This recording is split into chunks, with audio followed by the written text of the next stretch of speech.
আজকে আমরা বের হয়েছি। আজকে আমাদের গন্তব্য পাবনা রূপপুর পারমাণবিক বিদ্যুৎ কেন্দ্র। আমরা এখন আছি কুষ্টিয়াতে। এখান থেকে আমরা কয়েকটা স্পটে যাব, রাশিয়ান গ্রিন সিটি দেখতে যাব। ওইখানে গিয়ে সুন্দর সুন্দর নারী দেখবো। আমরা কয়েকটা বাইক বের হয়েছি। জীবনে তো অনেক নাম শুনেছি কিন্তু যাওয়া হয়নি। আজকে যাই দেখে আসি জায়গাটা কেমন।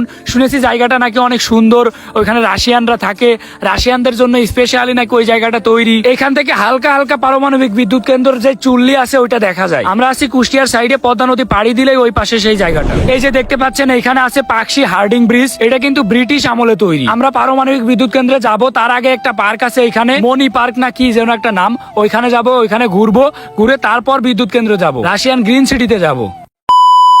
এই যে আমরা চলে এসেছি পার্কের সামনে। এখন একটা পার্কে যাব, পার্কের নামটা কি? মনি পার্ক। এই যে এই পার্কে ঢুকবো, এই যে আমরা সবাই চলে আসছি। তারপর কিছুক্ষণের ভিতরে যাব আমরা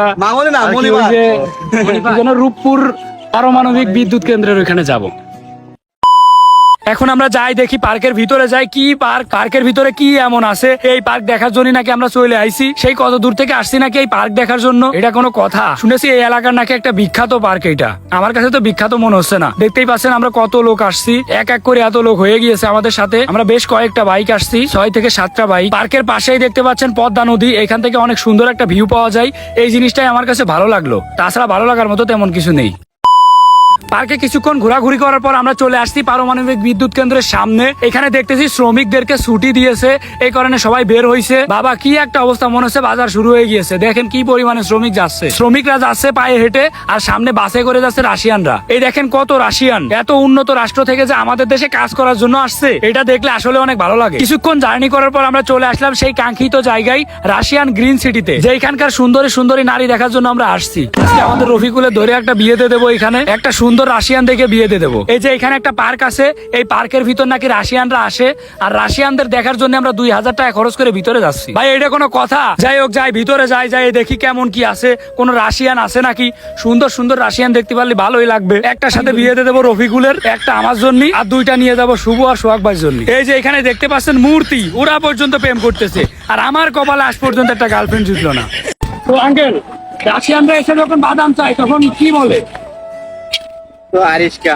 আরিশকা, আরিশকা মানে তো আমরা জানি না, আঙ্কেল মনে হয় জানে। আরিশকা মানে মনে হয় আমি জানি কিছু একটা হবে হয়তো বা। আরিশকা শব্দ আমি বুঝি, বলে কি আমাকে একটু বাদাম দাও, এর মানে হচ্ছে আরিশকা। বাদাম দাও, এইটাই আরিশকা। আরিশকা, আরিশকা আসছি রাশিয়ান মেয়ে। বাদামের দাম কত? আরিশকা, বাদামের দাম কত? আঙ্কেল আরিশকা।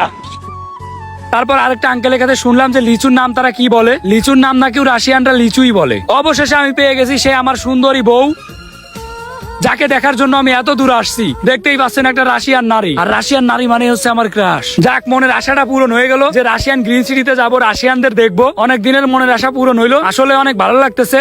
এখন আর বেশি কথা বাড়াবো না, এখন আমরা বাসার দিকে চলে যাব। ভিডিওটা যদি ভালো লেগে থাকে তাহলে সবাই একটা লাইক কমেন্ট শেয়ার করে দিয়েন। আর এটা আমার সেকেন্ড পেজটা একটু ফলো করে দিয়েন। সবাই ভালো থাকেন, আল্লাহ হাফেজ। আর হ্যাঁ, লিচু খাওয়ানোর জন্য ধন্যবাদ।